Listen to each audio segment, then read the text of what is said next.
Okay, and you're recording, so give me 5 nice seconds and break a leg.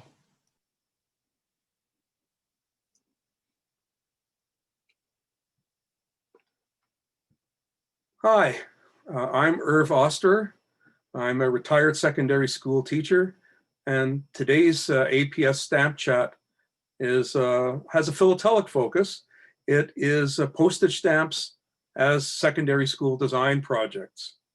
I'm a member of the Society of Israel Philatelists, and I am happy to present this thing to you today. I want to dedicate my presentation to all our kindergarten, elementary, and secondary school teachers who have made extraordinary efforts to provide quality educational programming for all their students during this very, very difficult time. I've always been interested in visual art, and my passion for stamps is an extension of my interest in illustration and applied design. When I was a student at the Ontario College of Art in Toronto, I was fortunate to have 2 instructors connected to Canada Post that regularly showed their work to us. And my printmaking teacher was James Boyd, and he had worked as an engraver for Canada Banknote. And Ken Rodno, who was one of my graphic design teachers, set the type on Canadian postage stamps for decades. And he saw that I had an interest in his work and always included a philatelic option for the choice of assignments that he gave to our class. I'll be presenting a variety of projects that I've completed with my classes over the past 30 years. Some of them have been graphic design classes, and some of them have been visual art classes. If some of you are teachers or know folks in education, please relay the message that a lot of great experiential learning and cultural awareness can be achieved through stamps and philatelic products. And even though email and Instagram may rule today's communications roost, young adults still see postage in a very different way. There's certainly a romantic component for many of them, as some of them have never even sent or received any mail. And culturally, stamps are very similar to the stickers that sometimes they print at parties with inexpensive Polaroid devices. And for some of the students that I was teaching, some of these projects, these assignments, were also serious portfolio pieces that demonstrated an ability to supply convincing comprehensive art to clients. So my first set of things has got to do with mail art. And visual artists and graphic designers often see an envelope as a blank canvas and have long had fun decorating and personalizing correspondence. This is a project that works well with students and provided the proper perimeters are given, as kids are not really sure in how to address an envelope these days. And for a piece of art, mail art, to work properly, it has to obviously reach its destinations. So I've done a number of these projects over the years. I'm living in Ottawa, Canada, and Ottawa, like Washington, we have our share of museums. And one of the museums, the Museum of Civilization, held a mail art symposium, and they asked for people across Canada to mail in their mail art efforts. And so I had one of my classes take this on as a project. And the idea is that I got a bunch of commemorative postage stamps together, and I told the students that they had their choice, and there was a wide variety of them, in definitives, commemoratives, and they had to take the stamp and somehow integrate an image so that the stamp would be part of the story in the illustration. And you can see that these first ones that I have on here are really quite good. This football one is great, the Canadian Football League. I'm a big believer in doing rough sketches and comprehensives. I make all my students do those things. So they do all of this before they reach the final destination on the envelope. I want to emphasize that if you're going to do a mail art project with students and you're working directly on an envelope, you've got to take care that you're not using water-based media, because the water-based media will compromise the integrity of the envelope. Best to use pencil crayons and markers and they really work quite well. If you're going to buy pencil crayons, I can tell you that Prismacolor pencil crayons are probably the best to buy, but certainly all kinds will work. So here's some of the other efforts, the STAIN project. And you can see that the stamp is integrated, or the students have certainly made an attempt to integrate the stamp as part of the design process. Here is another mail art project. This one is sponsored by the Canadian Stamp News, which is Canada's philatelic voice. So they took on a promotional piece for Canada Post that wanted to generate some excitement about the dinosaur stamps. So they had Canada Stamp News sponsor a contest, and you had to use the dinosaur stamps. And again, I take the same approach where the dinosaur stamps had to be used and integrated into the envelopes. And you see that there's a special postmark that was applied to these things that were all serviced. And I was been very, very lucky that we have a few people in the city of Ottawa that I was able to work with. Ian Kimmerly of Ian Kimmerly Stamps is my philatelic mentor, and he provided some display space for the students to put their work up. And you can see that I did another dinosaur project in behind there with another class to make this a fun venue. And Ian's stores, his last two stores in Ottawa were on the Spark Street Mall, which is a high profile shopping area. So lots and lots of people saw these things. Here's another Canadian Stamp News postal contest. And this one, they just wanted you to design the card. So in other words, the students had to take into account that there was an indicia, and they had to sort of do their design so that it didn't interfere with the places that one would address an envelope, and one would put the thing together for postage. So you can see here, this is Sir Sanford Fleming. This is the guy that designed our first Canadian postage stamp, and also Standard Time as well, for those of you who are history buffs. Another contest, again, this one co-sponsored by the Canadian Stamp News and Canada Post, had to do with promoting a series of stamps that celebrated the ballooning hobby, and for people that do hot air balloons. And again, this one, they had a beautiful postmark, and you can see the balloon in the postmark. And this one provided more creative options for the students, because I think and you see all kinds of really interesting takes on perspective in these.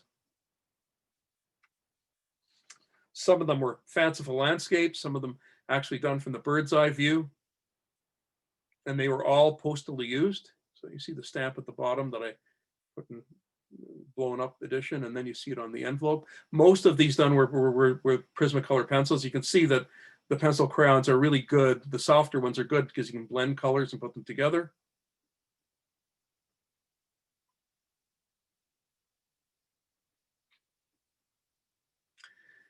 And from mail art, I moved into postage stamps. I will also say, like, this, that the Canadian Stamp News really did a great job on those previous projects. They published all the results. The students loved to see their work in print, and they also awarded prizes for the ones that were their contest winners. The greeting card industry caters to lots of people on festive occasions, and England, the United States, and Canada started making stamps to celebrate birthdays and anniversaries and things like that. So I thought that would be a fun thing to try in booklet format. So the students did all these things, and again, with they did them on this time on regular card and paper, and they were photographed, scanned, reduced, and reproduced like this. And into postage stamps, and these are the initial postage stamps that I did. And this is, people of my vintage will appreciate and remember things like Letraset and Pantone film and markers. So these things are done approximately on the original sheet was about 10 by 13 inches on a Mayfair cover stock, which is about 130 pound. And the students got to put these things together. And At this point in time, I didn't have the facility of enlarging and reducing things really, really easily like we do now with scanning and computers. And we had to sort of put things together and make things work. For instance, the perforated outside edge of this is actually cut with an X-Acto knife. And again, after the series of comprehensive drawings are done and the students establish where they want the numbers and the type and all the elements, then I let them go and take on the final project. And I did have some Letraset and all these things in the Pantone film. And because the card was a little heavier, you could use a watercolor and some water-based media with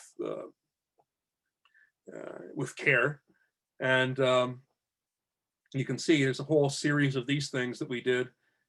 And the students put this, again, they put the type on with Letraset on afterwards. Some of the lettering is done by hand if the students wanted to do that. But these are quite lovely. And then after they were done, again, what I did was I put the artwork on a copy stand and photographed them so that when I sent them out to a regular commercial photographic print place, they would come back as like a 5x7 photographic print, and these stamps would be reduced in size, and the students would then cut them out again and then put them on an envelope to simulate what they would look like in real time. And one of my superstars, I always gave the students that were a little bit further ahead, I gave them the jobs of doing postmarks and things, so you can see what this stamp would look like with a postmark on it. But these were all done from they're called C41 photographic prints. And there's the article that I wrote for Canadian for School Arts magazine. There are several publications that were dedicated to educational topics, visual art topics, and School Arts is still the preeminent one in the United States. And there's a sample of some of the stamps on it, different things that we did. In terms of stamp design, I did my best to take advantage of the things that were out there for the students to do. Canada Post puts out a stamp to mental health every year. And one year they opened up the design process for students to take part in, actually for everybody to take part in. And the lovely thing about it is that's after the students got their stamps created, they were able to post their designs online and see the comments that people made and how many people like them. And these are the kinds of things that kids in this age, they love all this stuff. They're so connected to social media. So this is really, really important to them. So here's some of the things that we did. When my senior students get to the point that I feel that they're proficient enough in the media that I've introduced them to, I let them choose. So ultimately, I think that every teacher would tell you this, is that you really want to be a facilitator and not somebody who's sort of talking and droning on forever and ever more. So when the students took on this project, and again, these were senior kids, I told them that they had to go through the motions, but they had to do due diligence in terms of coming up with different ideas. What I normally would do is give them a series of 5 different areas to explore, and then from that they would get their ideas and pick the one that best suits them, and then they would decide the media, and then I would facilitate. I would help them when they needed help to put this all together. So and I think it's just as important to note that at this point in time, I do have some toys in my classroom. I have a scanner, I have a computer, and I have software that will help me edit images and add type. So in this particular series of stamps, I did that. I will say, and I'll show you these things as I go through, so you can see that the type portion of this is added to the stamp after. So the image is scanned, imported into a desktop publishing program. the type is put on. The Canada and the little P, the little red P with the little maple leaf with the red P, with the white P and the red maple leaf, means that the stamp is good for Canadian domestic postage. That's the way we do things in Canada for domestic postage. And the +10 is the surcharge for the mental health stuff. So this was sort of the template that the students had to work with. So, and I also made a point that they would be sold in booklets so that they should explore what it would be like to see them in a multiple. So here's a variety of these different projects. The students could do the lettering by hand if they wanted to. And I think these are quite effective. They really, I thought the kids did a really, really good job. You see that in Canada, you do have to have the French equivalent on it, on all our stamps. So you see Santé Mentale on all the stamps. So you can see this one was done in acrylic paint. This one was done with a line drawing that was digitally inked and filled. This one was done entirely with pencil crayon. As was this. And I wanted you guys to see this because you can see how beautiful the blending possibilities are if you've got really good pencil crayons. So these were the Prismacolor pencil crayons that I mentioned to you before.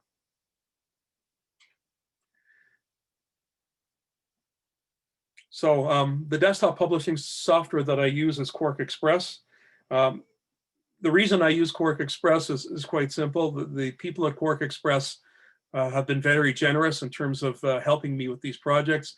They've supplied me with software for the class, and when economics proved problematic for me, that I couldn't get funds, they always helped me out and made sure that I had the tools to work with, and I've always appreciated them. The software itself is fantastic. I encourage everybody to check into it if they're looking for desktop publishing. It has lost market share to the Adobe people.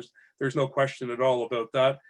The Adobe equivalent to this is InDesign. If you have the Photoshop suite in your the Adobe suite in your school, then the InDesign works equally as good. But I've been loyal to Quark Express for the help that they've given me, and I've used it all the way through. I also have an interesting take on phones in the classroom. I encourage the students to use their cell phones. It's like having a computer in your hands, and for image sources, like for instance, when Pierre Elliott Trudeau passed away, I knew that there was going to be a stamp. This is the way it's happened in the United States. It's the same thing. When a president passes away, there's a stamp coming not far after, and so I knew this was coming. And you can see that if the students have their phones and they have to source images, it's a lot easier to source images. And I just tell them ahead of time. I said, if you want to talk to your friends on the phone, I said, I'm not going to be able to stop you. I said, this is the professional approach to do it. This is what I would be doing if I was in a situation where I had to find images quickly. And I expect you to behave the same way. And generally speaking, I never had much of a problem with it. So this is the Trudeau project that I did. And again, what I did was I gave the kids some perimeters. And again, I don't want them copying and pasting photographs from the internet. That just defeats the purpose of the whole thing. But I recognize that the internet is as good a source as you could possibly be to get really, really good images, for instance, of Trudeau. So I would say to them, and I change these things up all the time. So for instance, I told each of them that in their sketchbook, they had to give me a 30-second drawing with a Sharpie marker, a 1-minute watercolor sketch with a 7 brush, a 30-minute detailed pencil drawing, a soft pencil drawing, a rendering just using black and white and one color, and then a drawing taking one of these portraits and then drawing it upside down. So you can see that all 5 of those things would look very, very different. A sketch done in 30 seconds is not going to look like one that's done in a half an hour. But you can see that the watercolor sketch done in 30 seconds, the one on the right, is really effective as a postage stamp. That really looks cool. So I have a number of these to show you. And again, because we have Quark Express, and because I have students now at at a station where they have access to the software, I can do things like this. It's really not hard to do. So we can create booklets, we can create sheets. And again, I get some of my superstars to design postmarks for us, and the kids have a postmark that they can use for a first day cover, and then they apply their designs to the cachet.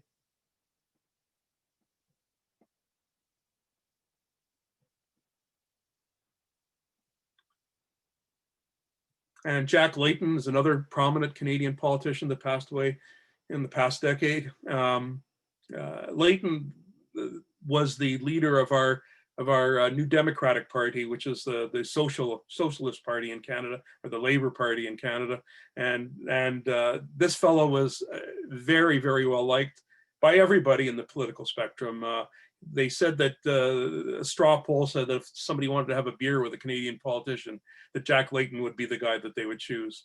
And he was really a fun guy to listen to, very, very passionate, and he was completely bilingual, so he could go to Quebec and speak French just as well as anybody else there. So he had a following right across the country, and you can see that, again, the same process that I gave the students, a different 5 perimeters to choose from, and you can see from this image would come this, would come that, and then again, a souvenir sheet. Again, we designed the souvenir sheet using some of his quotes, and God knows his quotes ring just as true today in our world, especially this time of the year. So here's some of the other ones, and some are fun, just fun. It's like not all the kids are going to be fine artists or commercial artists. But they're honest, and Layton would have loved this.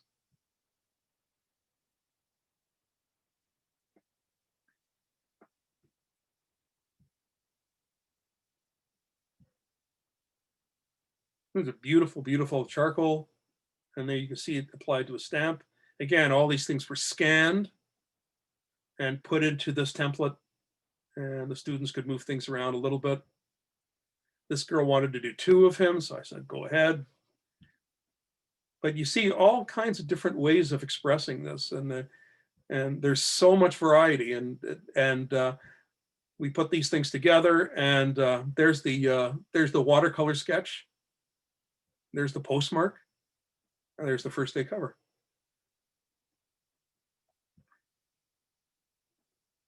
And there's Ian again. Excuse me.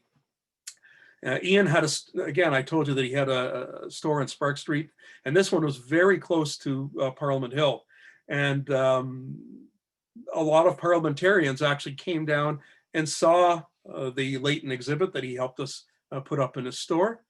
And we got a really nice letter from Mr. Layton's wife, Olivia Chow, who's a politician in the Toronto area. She was really appreciative of the efforts. But again, what's particularly cool about this project is that these things were really, the Trudeau and the Layton things were real jobs. This would really simulate something that a graphic designer would have to do.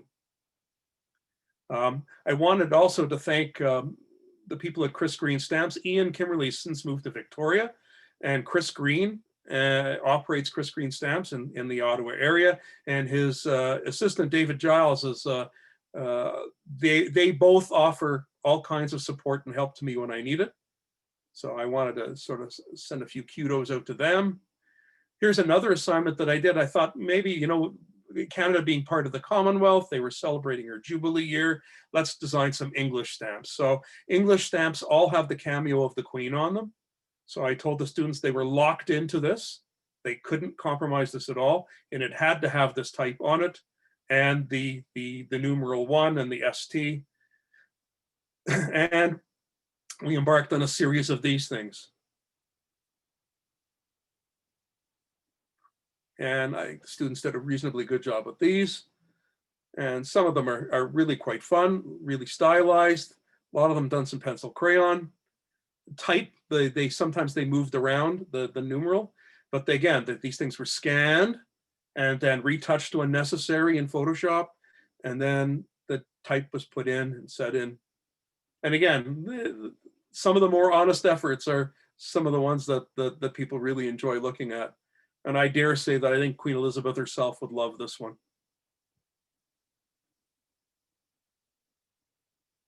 Again, they worked quite well. Prismacolor pencil crayon. The girl that did this one is now studying at the Rhode Island School of Design. And I really quite like this. This is a beautiful job. Back to mail art, but an extension of mail art. So this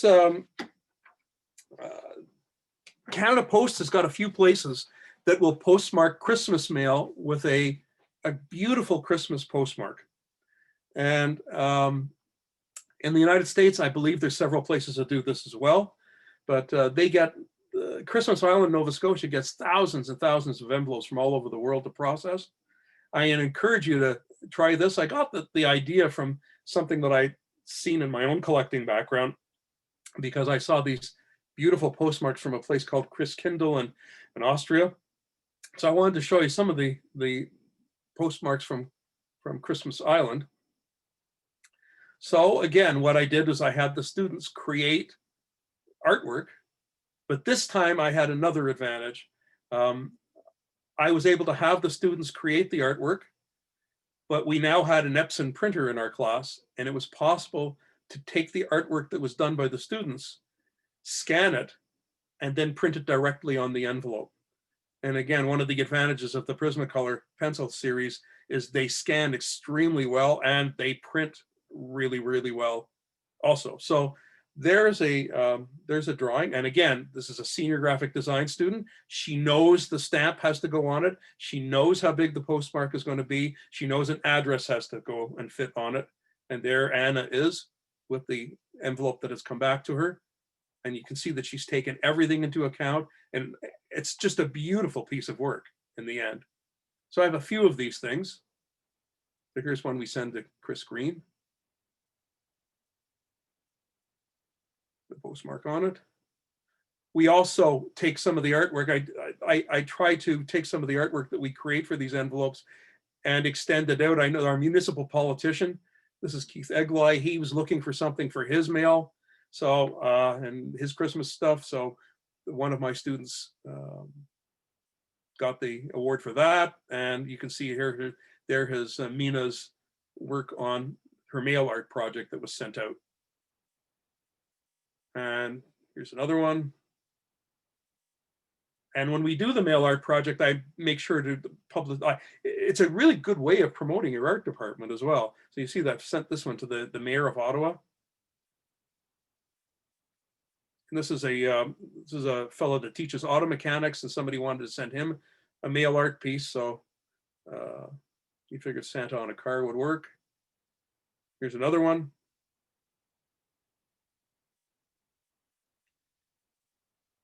And Sibatu is another one of these students that won an award for her design that was picked up by one of our local art stores.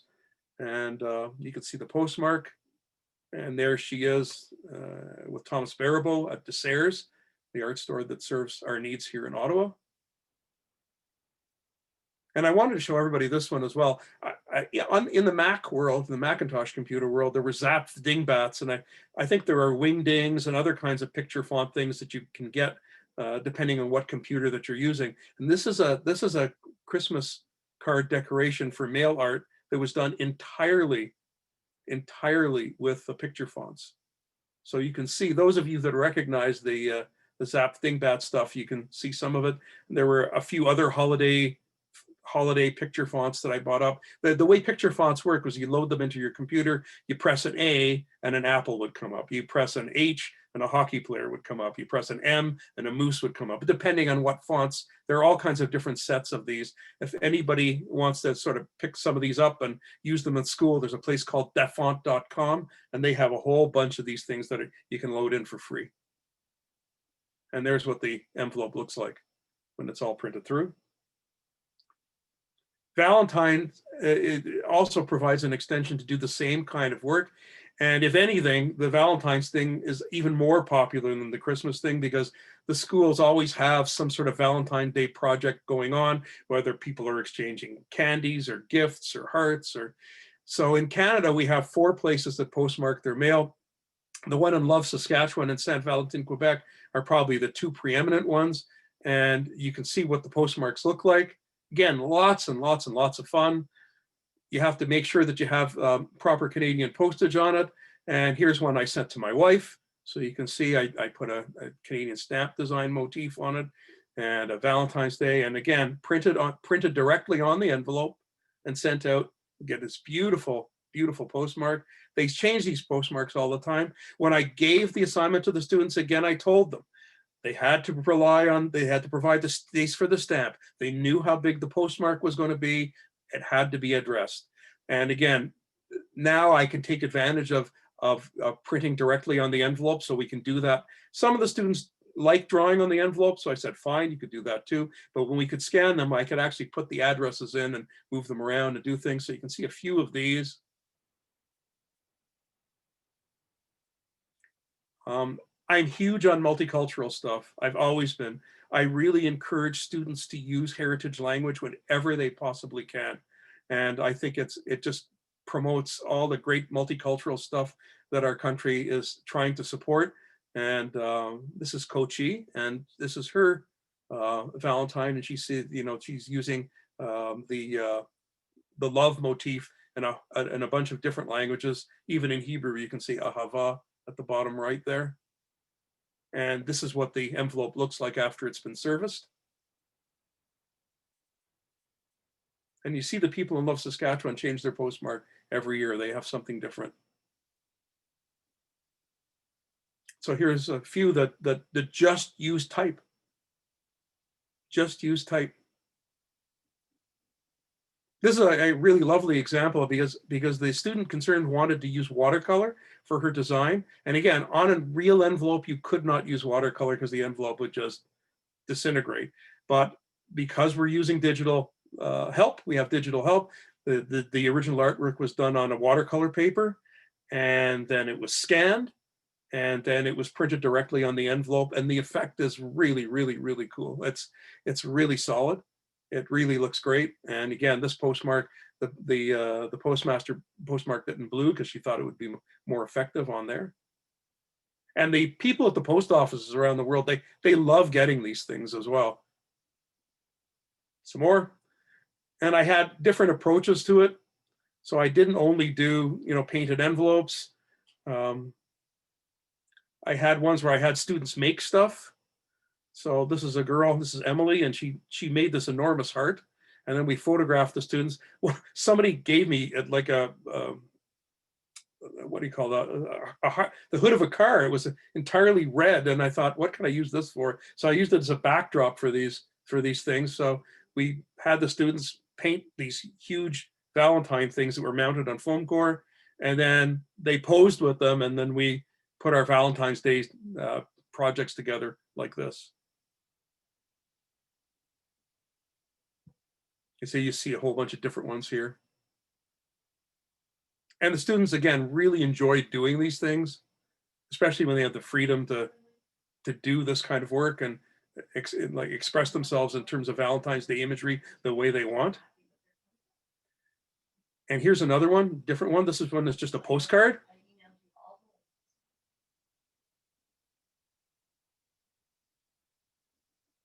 And here's one where a student wanted to use, I did one where people were using objects. And so this student wanted to use a pizza. So there he is with his pizza Valentine's Day postmark. In Canada, we have something called Canada Picture Postage. And picture postage allows people to put their own images on stamps. And a lot of countries around the world have personalized postage stamp programs. England has Smilers, Israel has a Boule Chili. I know that Germany and Belgium and Indonesia. This is probably turned into a cash cow for many post offices. They charge a little bit more for the service, but it gives you an ability to create images. And again, this proved to be a fun take on a postage on a philatelic project for students. So Canada Post does it this way. So you can go down to their website and you can load in this template and you import your photograph that has to be at the right resolution for it to work. They have a whole bunch of predetermined borders that are seasonal. They have some that are sort of just lines and dots as well. And you can get them in horizontal formats, you can get them in vertical formats, and you see that where the P, I told you about the P before, you can actually now order your stamps paying the American rate. In Canada, we actually have a rate for the United States and an international rate. So if you want to do those things, you can do that too. You can order them in sheets of 26 or 40. So here's a student that did something with a Polaroid and some painting, and she put all her things together with a collage. It was all scanned and sent in to Canada Post, and there's her picture postage stamp. And of course, why not make yourself the reigning monarch? For the longest time, the only people that could appear on Canadian postage stamps were the reigning monarchs, and the living people, I mean, I'm sorry. And there's Tim on his creative picture postage stamp. You see the design of these is a little bit different. This was the initial series of picture postage stamps. And here is this is the 50th anniversary. It's a logo I designed for my school for their 50th anniversary. And this is the current incarnation of stamps. So I use the one with the dots. So you can see that if you play with this and you time it right and you manipulate the elements properly, you can make a very, very convincing postage stamp. So I love doing these things myself. So here's the stamp that I created, and I brought it to the post office across the street from the school, where the lady at the post office there was so happy to cancel the postmarks. And luckily our principals are all still alive, so I got them all to sign the envelope, and I gave a copy of it to the City of Ottawa Archives. Canada Post, I have a friend at Canada Post, Joy Parks, lovely, lovely lady. She is their assistant product manager, and she helped me with a special picture postage project with one of my students did this work. And I assigned the project, and she came in and judged all the works and picked the one that she thought was most appropriate for Canada Picture Postage, and talked about all the copyright restrictions and the things that they have to deal with. So this is a photograph by Logan, and that was turned into a picture postage stamp. And there is the sheet that was created. The Canada Post gave that as a prize. And there you see Logan with Joy and the picture that we submitted on the top.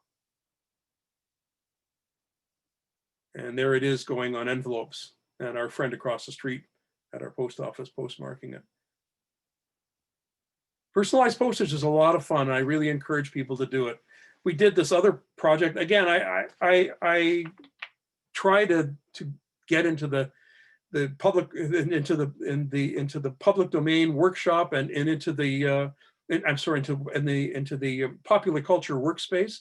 And Star Trek was celebrating its anniversary, and a lot of the kids would watch Star Trek. So I had the students design a poster for the 50th anniversary of Star Trek. So you can see, I told them they all had to put it into an old television set. So again, so they had to create the image. They had to look up online all kinds of old TVs, convert it all to black and white, and put their image inside it. So we did that. And then I actually, again, I'm a huge believer in experiential learning. So I make arrangements with a place that prints a lot of my own freelance work. And I take my students, so you can see that there's probably about 25 of them there. And we go to the printing place, and I set it up with my friends there. And they take the students through all the steps in terms of how the job comes into the plant, and how the thing is proofed out, and then how the plates are made. And then it's all pre-set up before we go in, so that the plates are already on the press, and the students go in and they watch the job being printed, and they walk away with 25 or 30 posters. You can see that it's a really good sized poster as well. And this is what it does look like when it was finished. And I made arrangements, and Canada Post helped me out with this. So I took the students to Canada Post, and they gave us a bunch of stamps, and we made art out of it. So this is not like mail art to be mailed. This is just artwork made from stamps. So I thought these turned out really, really well. And they gave us the postmark. This is the first day cover postmark to use as a decorative element. So these things became artworks in themselves.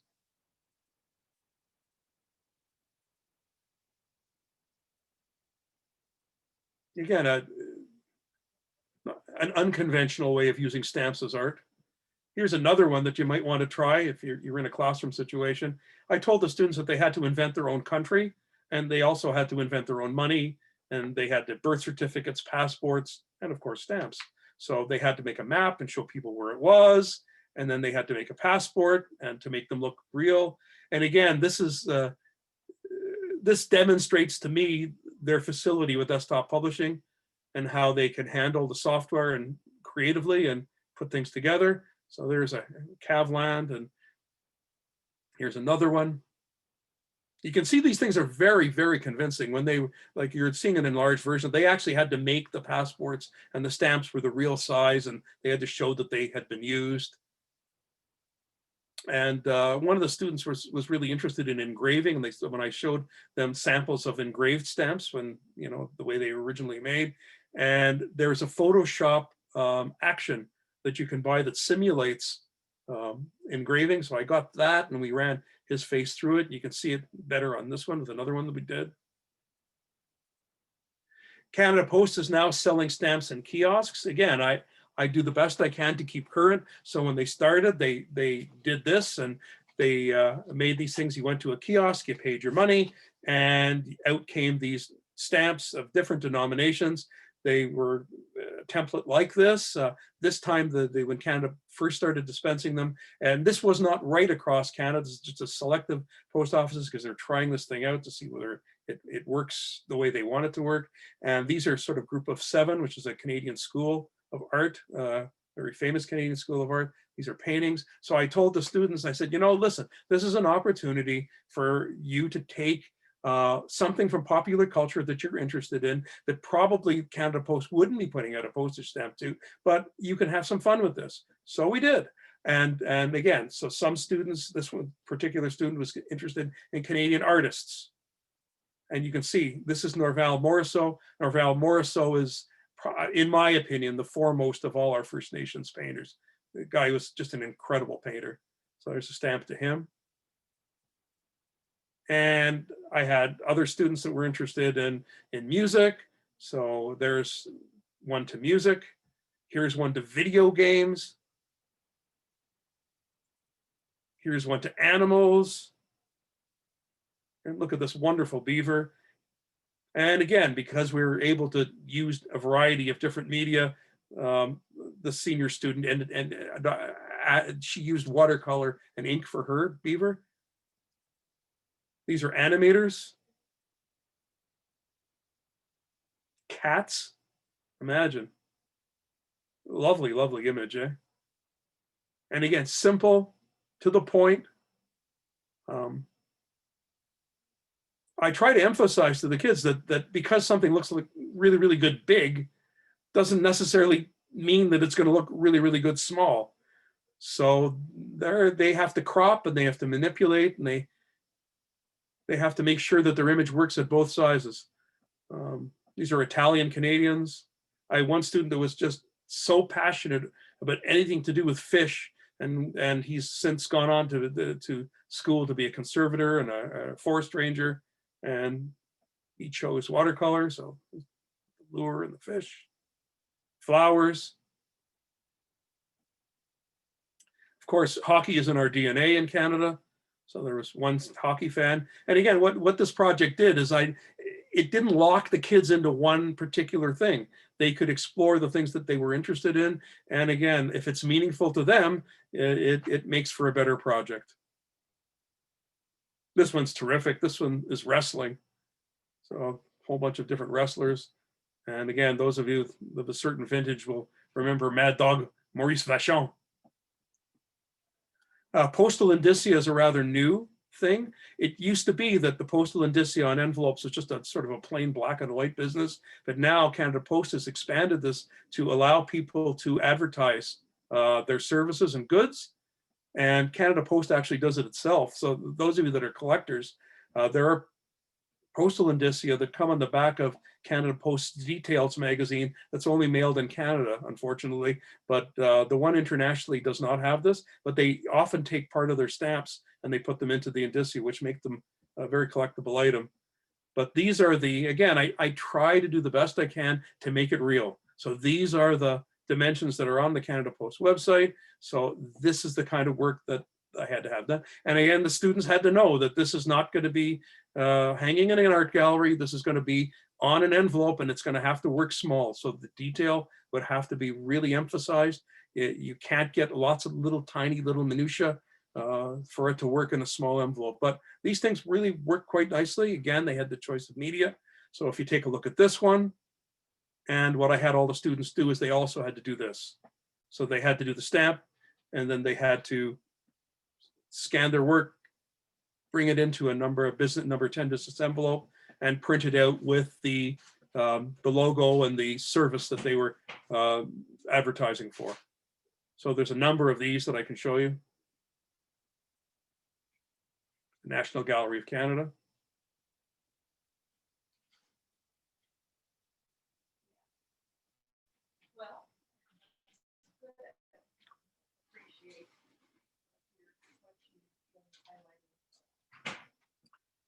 So that concludes my presentation. I wanted to sign off with telling you that I've enjoyed a long career in education, and I'm hoping that some of these modest efforts can inspire some of you to engage in creative philatelic endeavors with students of all ages. So a lot of these projects, if you use your imaginations and you're resourceful, they can be successfully done with kindergarten classes, with clubs, with organizations, with service groups, and senior residences, and by extension by Zoom, and just like I'm doing with you.